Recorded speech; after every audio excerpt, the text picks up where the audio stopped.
الف اللہ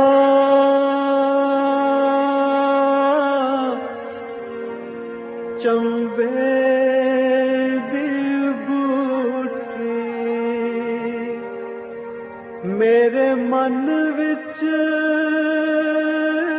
مرشد لائی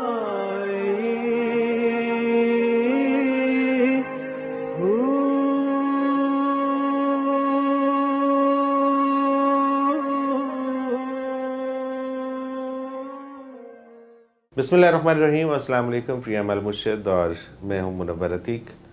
ناظرین محترم، آج کا پریام بڑا ہی خاص پریام ہے کیونکہ آج ہم حضرت جی رحمۃ اللہ علیہ کی زندگی کے حوالے سے کچھ بات کریں گے، اور اس پہ بات کرنے کے لیے آج ہمارے ساتھ موجود ہیں حضرت جی رحمۃ اللہ علیہ کے صاحبزادہ صاحب اور سلسلہ نقشبندی اویسیہ کے موجودہ شیخ، تنظیم الاخوان کے امیر جناب حضرت امیر عبدالقدیر امان صاحب۔ بہت شکریہ آپ نے ہمیں وقت دیا، اور آج کا جو موضوع ہے ظاہر ہے کہ یہ ایک ایسا موضوع ہے کہ جس کے اوپر جتنی بھی گفتگو کی جائے وقت کم پڑ جائے گا، لیکن وہ گفتگو ہماری ختم نہیں ہو سکے گی۔ یہ یقیناً طویل دورانیہ کا پریام ہوگا۔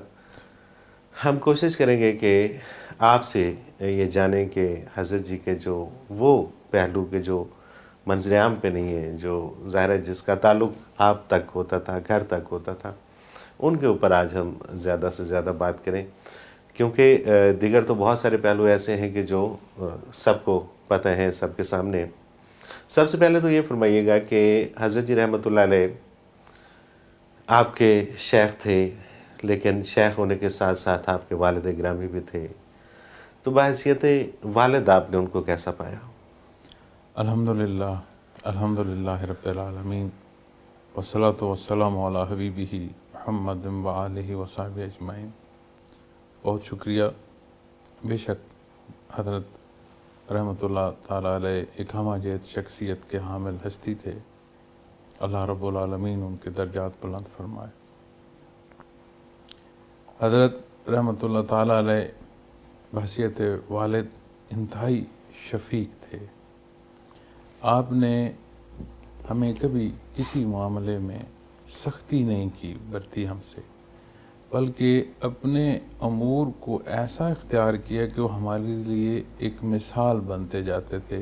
از خود جو اولاد ہے اسے رہنمائی ان کے کردار سے ملتی تھی، اور بحیثیت والد جو شفقت کا پہلو ہے، تحفظ سے لے کر ضروریات کی تکمیل تک، چیزوں کے پورا کرنے تک، اور چھوٹی چھوٹی پسند سے لے کر والد اور اولاد کا جو ایک لحاظ کا، اور والد اور اولاد کی طرف جو ایک ان کی مسائل یا ضروریات کی تکمیل کی جو حصے، ایک ایک پہلو تک کا وہ خیال رکھتے تھے۔ بالکل صحیح ہے۔ اس میں ایک چیز بڑی جس کو میں بھی محسوس کرتا ہوں اکثر، اور یقیناً آپ کی جو پوزیشن ہے وہ مجھ سے بہت ہی اور طرح کی ہے، بہتر ہے۔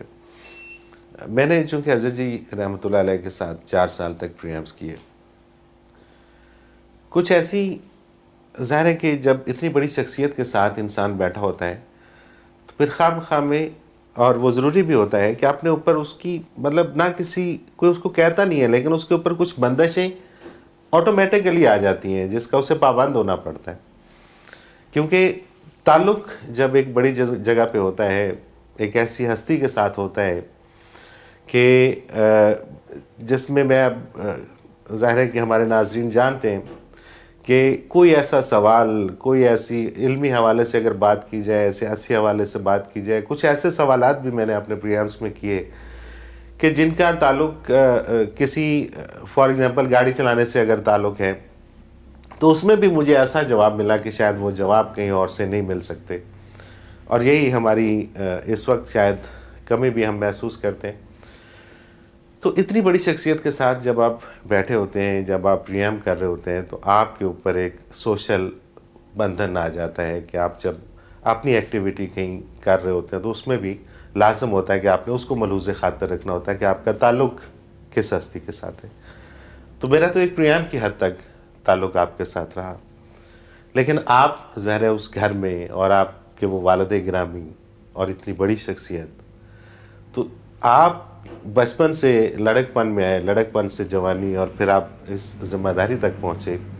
تو یہ سارے جو ریسٹرکشنز ہیں، جس کو میں کہوں گا، کچھ ایسے کاموں کی کہ جہاں سے کوئی ایسا پہلو نہ نکلے کہ جس سے حضرت جی کو کچھ کہنا پڑے یا ان کی ذات کے اوپر کوئی عرف آئے، کس طرح سے بچا کے چلے آپ؟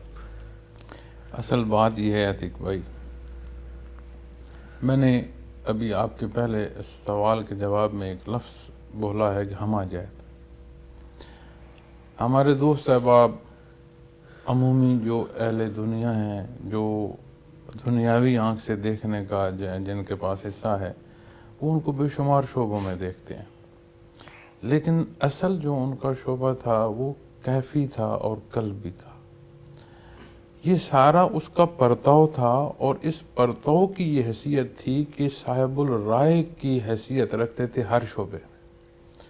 میں نے ان کی زندگی میں یہ دیکھا کہ بہت پڑھا لکھا انسان ہے، تو اس کے ساتھ جب وہ بیٹھے ہیں تو وہ ایسا نہیں محسوس کرتا کہ کوئی سطحی گفتگو ہو رہی.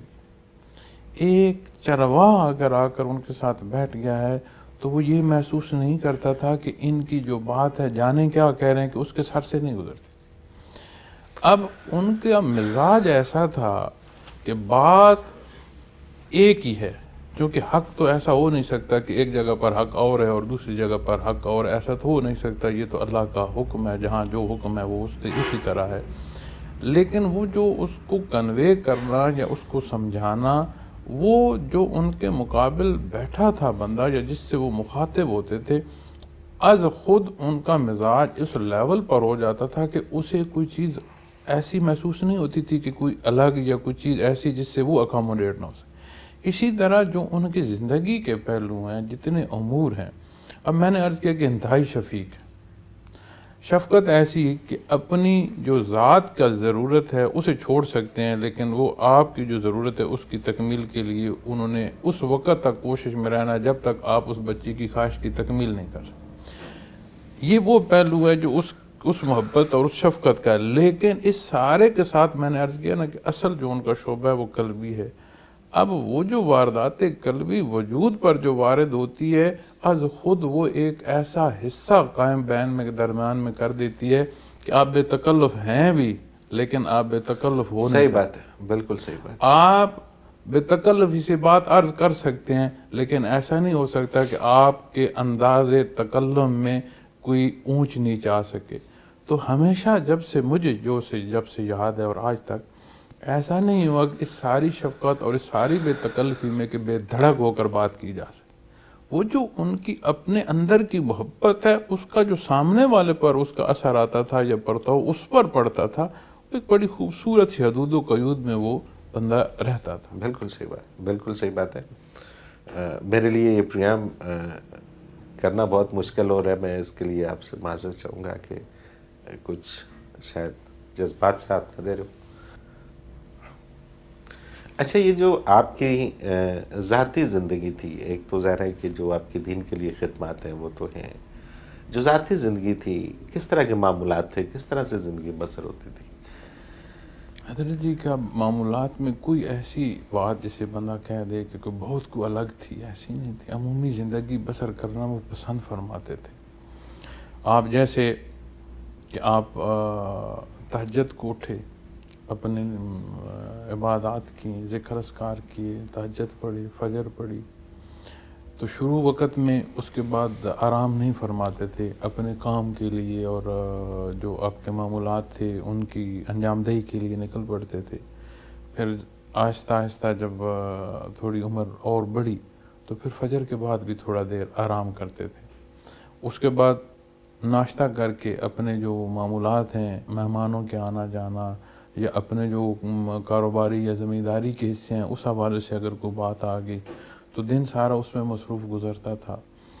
اور ظہر کی نماز کے بعد آپ کا چونکہ میڈیسن کا اور کھانے کا ٹائم ایک ایسا رکھا ہوتا تھا کہ تھوڑی دیر آرام کرتے تھے. اور عجیب کیفیت ان کی تھی کہ سر رکھتے تھے بھلے 15 منٹ کے لیے 10 منٹ کے لیے رکھیں تو وہ 10 منٹ کے بعد اٹھ بھی جائیں گے اور سر رکھتے سو بھی جائیں گے.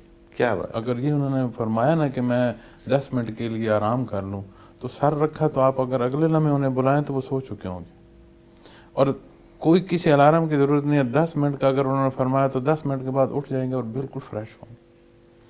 پھر اسی طرح شام میں ان کا معمول ہوتا تھا کہ جتنا ان کا زمینداری کے حوالے سے تھا, جو لوگ ذمہ دار ہیں ان سے بات کرنا, ان سے پوچھنا, جو کام کیے ہیں ان کے بارے میں جاننا, کل کے لیے جو احکامات ہیں وہ بتانا.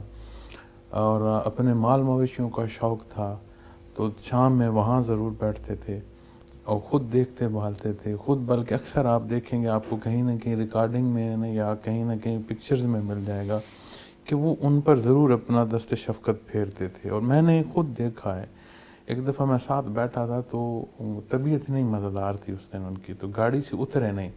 تو میں حیران ہو گیا کہ جو اس مویشی خانے میں گئے تو وہاں کی جو بکریاں تھیں وہ چل کر آئیں اور انہوں نے ایسے ہاتھ, ان کا باہر بات کسی سے کر رہے تھے تو ہاتھ ایسے نیچے تھے تو انہوں نے چل کر آئیں تو انہوں نے ہاتھ ان پر پھیرا. کیا بات. شام میں پھر ان کا مغرب کے بعد اور عشاء کے درمیان ان کا ایک معمول تھا کہ اس وقت وہ تسبیحات اپنی کرتے تھے اور عشاء کے ساتھ کھانا تناول فرماتے تھے. پھر رات کا معمول جو ہے وہ یوں چلتا, 8:45 بجے کے قریب بیٹھتے ہیں تو 10 بجے تک ذکر چلتا تھا. پھر آگے تقریباً 11:30 12 بجے تک ان کا رات کو جو انٹرنیٹ پر لوگوں کی ای میلز تھیں, دن میں یہاں دفتر میں ایک ایک خط کا, آج اس وقت میں بھی ان کی ٹیبل پر خط آتے ہیں جب آپ سنتے نہیں ہیں کہ کہیں, حالانکہ بڑی شاعری بھی ہوگی کہ چٹھی لکھ دی, لیکن آج وہ چٹھی لکھنے والا کام ختم ہو گیا. اس کے باوجود آج بھی ان کے ٹیبل پر خط آتے تھے اور ایک ایک خط کا جواب ذاتی طور پر لکھتے تھے, ایک ایک ای میل کا جواب ذاتی طور پر. اور اکثر ان کو رات 12 بج جاتے تھے, 10 سے 12 بج جاتے تھے رات کے, 2 گھنٹے لگ جاتے تھے کہ ایک ایک ای میل کا جواب دیں. بالکل صحیح. اس کے بعد پھر سونے کے درمیان کبھی جو تھوڑا بہت ٹائم ہوتا تھا اس میں پھر وہ اپنے معمولات کرتے تھے, جو اپنے مراقبات ہیں پھر اس میں رہتے تھے. پھر ایک چیز جو میں نے دیکھی ان کے 24 گھنٹے میں, ایک لمحہ ضائع نہیں فرماتے تھے.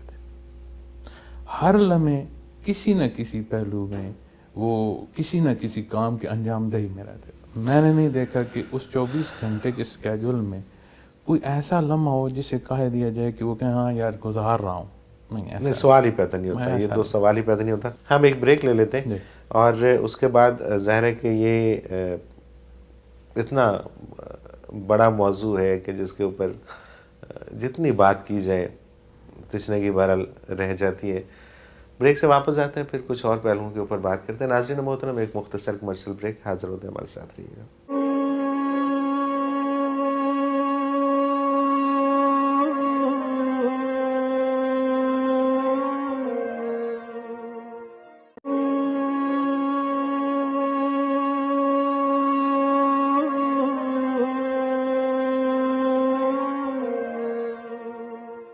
پریام میں ایک بار پھر خوش آمدید. ناظرین محترم, آج حضرت جی رحمۃ اللہ علیہ کے حوالے سے بات ہو رہی ہے اور اس پہ بات کرنے کے لیے آج ہمارے ساتھ موجود ہیں حضرت امیر عبدالقدیر امان صاحب.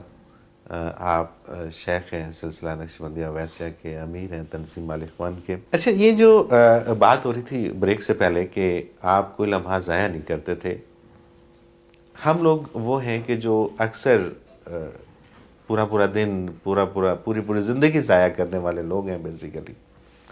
تو میں جب ریکارڈنگ کے لیے آ رہا تھا ایک دن, سیکنڈ لاسٹ جو ہماری ریکارڈنگ تھی, تو مجھے بخار تھا, ہلکا سا بخار تھا. تو میں نے وہاں ٹیبلٹ وغیرہ لی, تو میں نے کہا نہیں, چونکہ حضرت جی سے میرا ٹائم طے ہے تو مجھے لازمی جانا ہے. تو میں جب پہنچا تو پتہ چلا کہ حضرت جی نے اپنے بیڈ روم کے ساتھ ہی ڈرائنگ روم میں سیٹنگ اس کا کیمرے شیمرے لگوا رکھے اور سیٹ وہاں لگوا رکھے. تو میں جب وہاں گیا تو حضرت جی کو بڑی مشکل سے 4 لوگوں نے پکڑ کے تو لا کے بٹھائے. تو مجھے بڑی شرمندگی ہوئی کہ دیکھیں میں اپنے آپ میں کتنا فخر محسوس کر رہا ہوں کہ دیکھیں جی میں بڑا کام کا اور کمیٹڈ آدمی ہوں, اور میں ٹیبلٹ کھا کے اور دوائی لے کے تو اپنے بخار میں بھی وہاں جا رہا ہوں. لیکن جب میں نے حضرت جی رحمۃ اللہ علیہ کو دیکھا اور وہ تشریف فرما ہوئے, تو میں نے پھر اظہار بھی کیا، میں نے کہا جی میں تو بڑا فخر محسوس کر رہا تھا کہ میں نے یہ کیا، تو میں جب آپ کو میں نے دیکھا تو میں شرمندہ ہو گیا ہوں کہ اس حالت میں بھی. تو آپ فرماتے ہیں کہ عام آدمی میں اور خاص آدمی میں یہی فرق ہوتا ہے کہ وہ ٹائم ضائع نہیں کرتا. آپ رحمۃ اللہ علیہ نے آخری وقت تک بھی ٹائم ضائع نہیں کیا، اور شاید یہ کوئی ایک نقطہ ہی ہم اگر سمجھ لیں تو زندگیاں بدل جائیں. آگے بڑھتے ہیں تو ظاہر ہے ہمارے ناظرین جاننا چاہ رہے ہیں حضرت جی کے حوالے سے زیادہ جاننا چاہ رہے ہیں. تو مشاغل کیا ہوتے تھے آپ رحمۃ اللہ علیہ کے؟ حضرت کے مشاغل میں بہت شوق تھا ان کو شکار کا، اور بہت کم عمری سے وہ شکار کے لیے جاتے تھے، اور جب تک وہ چل سکتے تھے، شکار کر سکتے تھے، تب تک وہ شکار کرتے تھے. اور ایک ان کا مزاج تھا، وہ شکار ایسا نہیں کرتے تھے کہ کوئی کسی جانور کی یا پرندے کی نسل ختم کرنی. صحیح. اس شوق سے وہ جو ہے، اور ایک جو اس میں نشانہ بازی کا انداز ہے اس سے، اور بلکہ فرمایا کرتے تھے یہ جو شکار کا رزق ہے اس کے درمیان اور بندہ شامل کوئی نہیں ہوتا، یہ اللہ اور رازق اور مرزوق کے درمیان پھر اور کوئی شامل نہیں. بالکل صحیح. تو اس کو، اور پھر فرمایا کرتے تھے کہ یہ ایک مسلمان کو اپنے تحفظ اور دفاع اور جہاد کی جو ٹریننگ ہے وہ بہت خوب ہے کہ اس سے آپ کو ہر پہلو سے اندازہ اور آشنائی ہوتی تھی. پھر دوسرا ان کے جو مشاغل میں میں نے دیکھا کہ بہت زیادہ جو حصہ اور دوسرے تھا وہ ان کا تھا پڑھنے کا، اور بہت ہی کم وقت میں بندہ حیران ہو جاتا تھا کہ انہوں نے کتاب اٹھائی ہے اور بس ایسے پڑھتے چلے گئے، چونکہ ان کی ذاتی جو اپنی لائبریری ہے اس میں 10,000 سے زیادہ کتب ہے. تو آپ کوئی انہیں کتاب دے دیں، میں نے یہ بھی دیکھا ہے کہ کوئی عام سی کتاب دے دیں، ایسا نہیں ہے کہ اسے رکھ چھوڑیں گے کہ وہ عام سی ہے، وہ ایک نظر اس کو ضرور ایسے دیکھیں گے، اور اس ایک نظر کے دیکھنے میں اس میں کوئی نقطہ ہے یا کوئی نقص ہے. کیا بات ہے. اگلے لمحے وہ انہوں نے بول دینا ہے. بالکل صحیح. تو یہ ان کے مشاغل میں چھوٹی موٹی معاملات میں اور بہت سے، لیکن یہ دو ان کے جو ہیں وہ بہت پڑھنے کا ان کا بہت تھا. بالکل ظاہری بات ہے، اور علمی اعتبار سے ان کا جو مقام ہے وہ مجھ سے اکثر لوگ سوال کرتے تھے کہ جی آپ جس طرح سے حضرت جی کے ساتھ بیٹھے ہوتے ہیں تو آپ جب سوال کرتے ہیں اور جو جواب آتا ہے تو آپ کا جو انداز ہوتا ہے، تو میں ایک ہی بات کرتا تھا کہ یار انسان بہت ساری چیزوں کے سامنے سرنڈر کرتا ہے. تو حضرت جی کی علمی قابلیت وہ تھی کہ جس کے سامنے میں تو کیا بڑے بڑے سرنڈر کر جاتے تھے کہ نہیں، یہاں پہ جو بات ہو رہی ہے اس میں اس کے مقابل میں کوئی اور بات ہو نہیں سکتی. بڑی حتمی بات فرمائی، بڑی حتمی اور بڑی. اور میں نے پھر ایک قسم کا آپ اسے یہ کہہ سکتے ہیں کہ نتیجہ بیان فرما، نتیجہ اور کلیئرٹی اتنی ہے کہ حضرت جی سے، اور بڑے سادہ الفاظ میں آپ سمجھ سکتے ہیں کہ میں جب سوال کرتا رہا اور لوگ سوال ہمیں بھیجتے رہے، سوال ہوتے رہے، اس کے جو جواب آتے رہے، میں جب پیچھے مڑ کے 90 کی 88 کی ان کی لکھی ہوئی بکس دیکھتا ہوں تو وہی چیز ہے. مطلب اس کے اندر اتنی کلیئرٹی ہے آپ کے اس میں ہے کہ وہ بات ایک ہی ہے. ٹھیک ہے نا. یہ نہیں ہے کہ اس وقت کچھ اور تھی اور آج وہ وقت کے ساتھ بدل گئی ہو، یا اس وقت کچھ اور سیکھا تھا آج کچھ اور سیکھا. نہیں، سوال بات یہ ہے نا جی کہ وہ ان کی زندگی کا ایک ہی مقصد تھا جو دین اسلام ہے. اب جو کچھ اللہ نے فرمایا ہے اور جو کچھ نبی کریم صلی اللہ علیہ وسلم نے تعلیم فرمایا، وہ کبھی کسی پہلو میں وہ دو باتیں تو ہے نہیں. اب جس ہستی کو اللہ نے یہ توفیق عطا فرمائی کہ وہ آپ صلی اللہ علیہ وسلم کے اتباع میں زندگی صرف کر رہے ہیں، تو ان کی بیان میں، ان کے کردار میں، ان کے زندگی کے کسی پہلو میں آپ کو دو باتیں نہیں ملیں گی، چاہے آپ وقت پہلے لے لیں چاہے بعد لیں. پھر ان کا ایک بڑا تھا کہ بڑا صاف گو تھے، اور ایسا نہیں ہے کہ برسر بزم جو بات کر رہے ہیں وہ جو تخلیہ میں بیٹھے ہیں اس میں بھی کوئی فرق ہو. چاہے ایک ہی موضوع پر بات ہو رہی ہے، ایک ہی طرح کی بات ہو رہی ہے، ایک ہی رائے پر بات ہو رہی ہے، ایسا نہیں ہو سکتا کہ جب تخلیہ میں بیٹھے ہیں تو جو الفاظ اپنے کسی ذاتی حیثیت سے بات کر رہے ہیں تو وہ الفاظ کا چناؤ اور ہے، اور جب برسر بزم بیٹھے ہیں تو تب کو الفاظ کا یا انداز کا چنا ہوا وہ اسی انداز سے کنوے کرتے تھے جس انداز سے بیان فرما رہے ہوتے تھے. بالکل صحیح بات. اور شغف تھا ان کو قرآن کریم سے، بہت بہت لگاؤ تھا. جب آپ کے بھی معمولات کے اس میں سوال میں سوچ رہا تھا کہ ایک منزل کے لگ بھگ وہ ضرور تلاوت فرمایا کرتے تھے اور 2 حصوں میں تلاوت کرتے تھے. بالکل صحیح. بالکل صحیح. کھانے میں کیا آپ پسند فرماتے تھے؟ کھانے میں حضرت جی کو گوشت میں باربیکیو پسند ہے. صحیح. اور سبزیوں اور اس حوالے سے ساگ پسند تھا ان کو. اور دیسی جو ہمارا حلوہ یہاں کا ہوتا ہے میٹھے میں ان کو وہ پسند تھا. صحیح. اور ایسا نہیں تھا کہ وہ کھانے میں کو بہت چوائس کرتے تھے.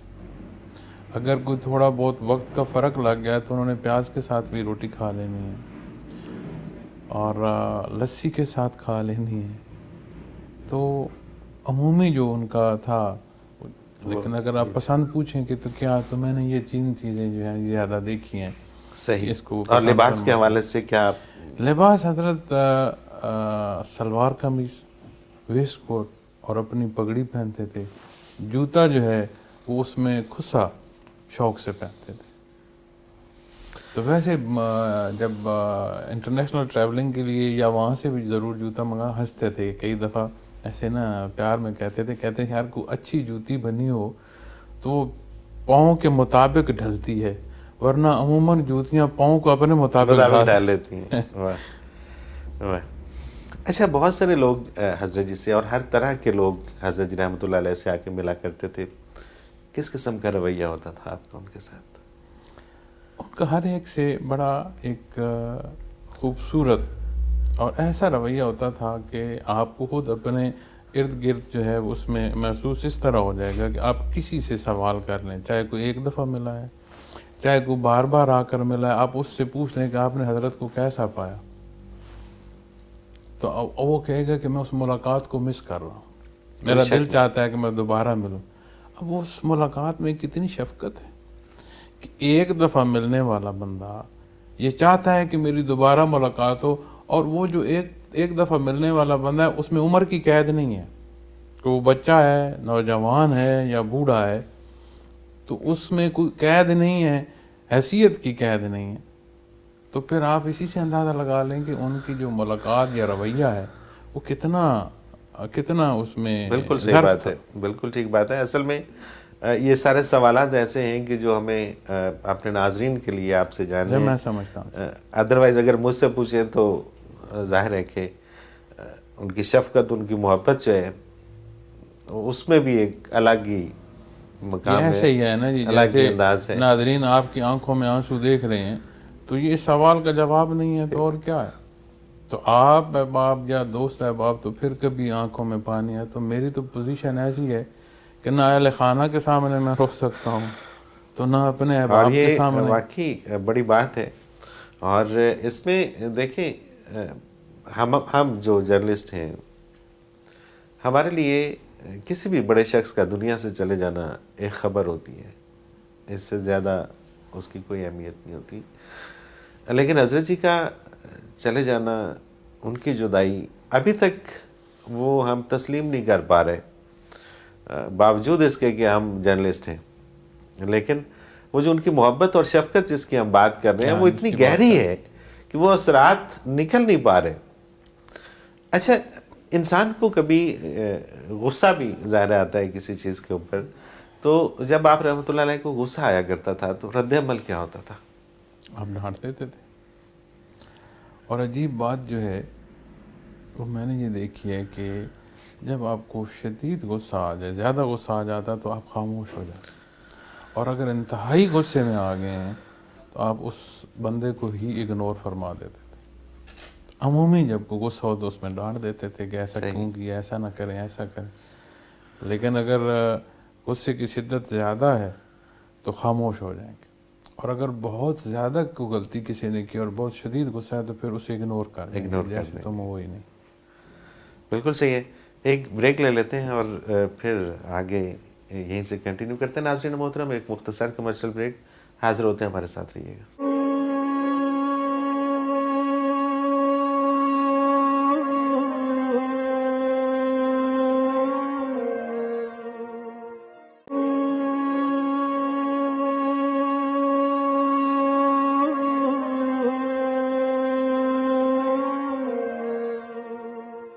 پریا میں ایک بار پھر خوش آمدید ناظرین محترم. آج حضرت جی رحمۃ اللہ علیہ کے حوالے سے بات ہو رہی ہے اور اس پہ بات کرنے کے لیے آج ہمارے ساتھ موجود ہیں حضرت امیر عبدالقدیر امان صاحب.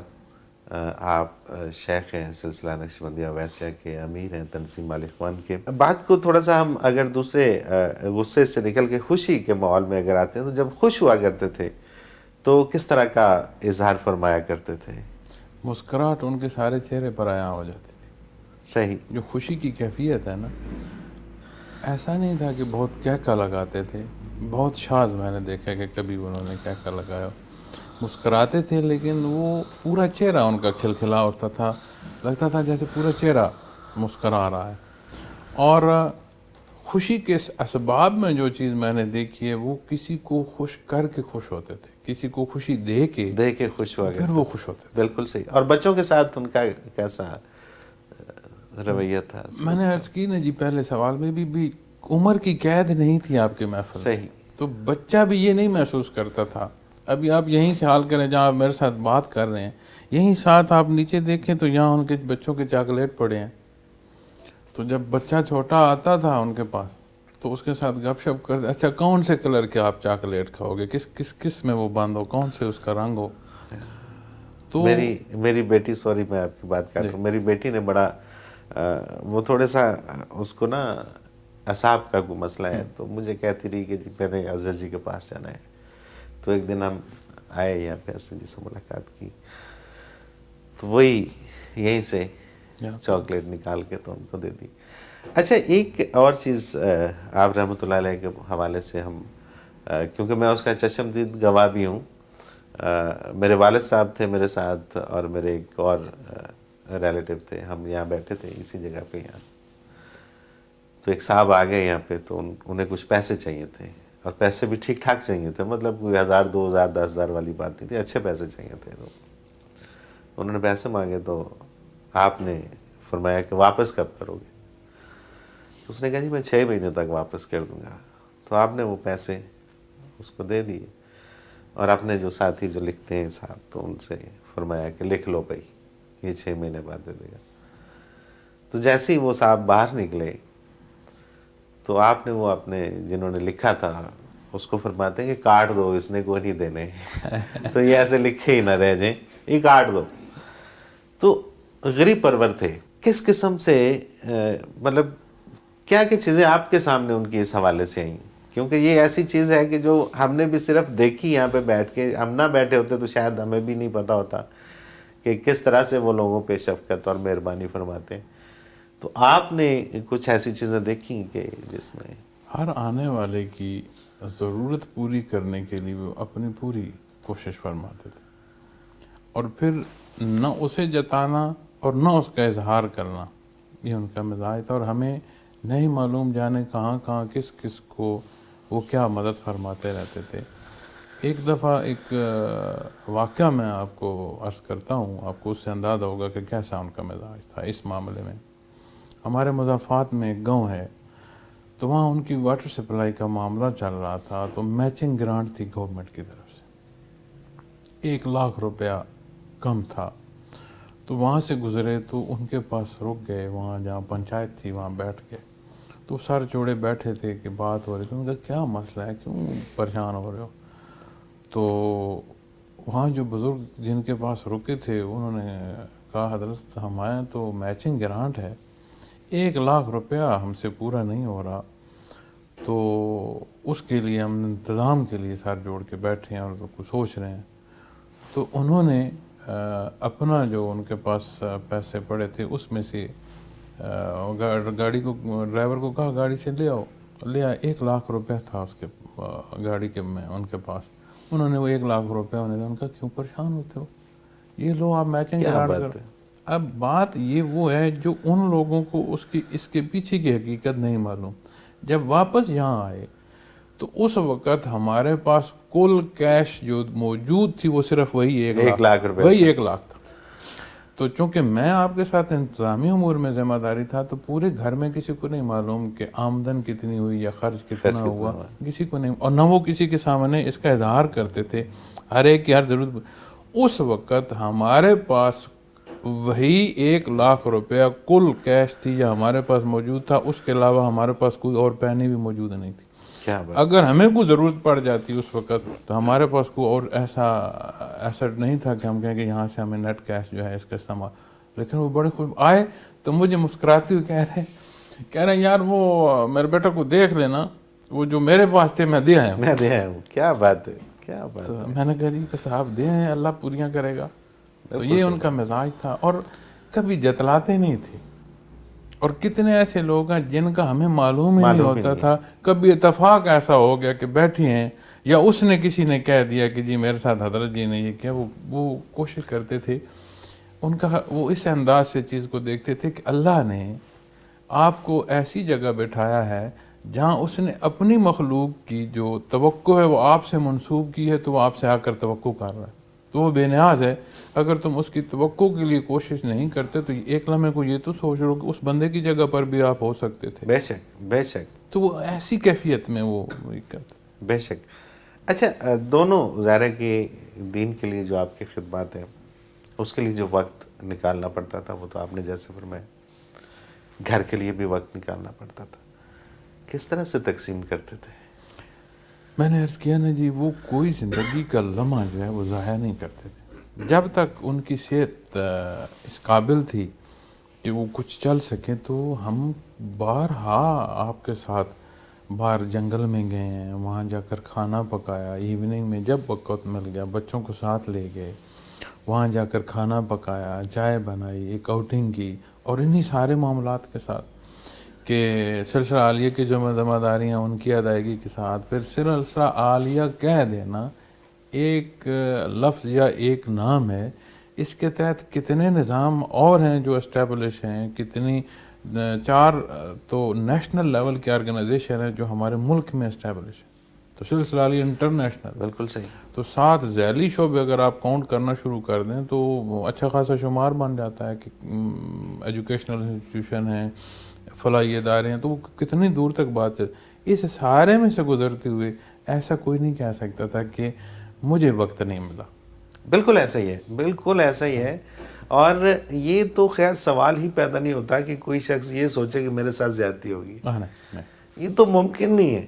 وہ جو یہ پہلو ہے نا وہ اپنے لیے اس کو چوائس کر لیتے تھے کہ کوئی کمی بیشی ہے تو میری طرف آ جائے، اگلے کو نہ جائے. بے شک. اچھا، اس میں ظاہری بات ہے کہ دین کے لیے جب کام شروع کیا تو بڑی ایفرٹ اور بڑی محنت. اب اتنے شعبے جتنے آپ نے ذکر کیا ابھی کہ بہت سارے شعبے ہمارے 4 بڑی تنظیمیں پاکستان کے اندر ہیں، انٹرنیشنل بھی.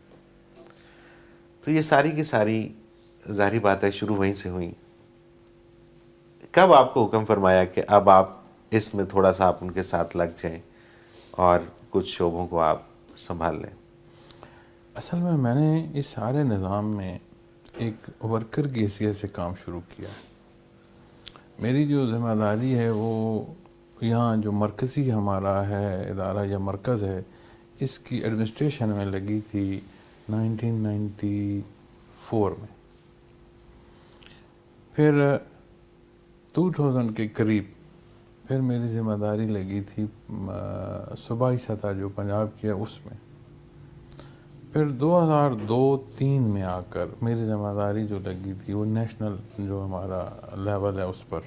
شعبہ جات بے شمار ہیں لیکن لیول کے ساتھ ساتھ پھر شعبے ایڈ بھی ہو جاتے ہیں اور ان کے انتظامات کی سطح کی جو ہے شعبہ وہ اور ذرا اونچے آ جاتا ہے. 2009 کے بعد پھر جو انٹرنیشنل ہمارا ہے سسٹم اس میں میری ڈیوٹی لگی تھی. اور قریب 4 سے 5 سال جو عرصہ ہو گیا ہے اس میں جتنا ہمارا نظم و نسق ہے سلسلہ عالیہ کے حوالے سے اور انتظامی امور کے حوالے سے، چاہے وہ نیشنل ہے یا انٹرنیشنل ہے، یہ 4 سال کے لگ بھگ عرصہ ہے.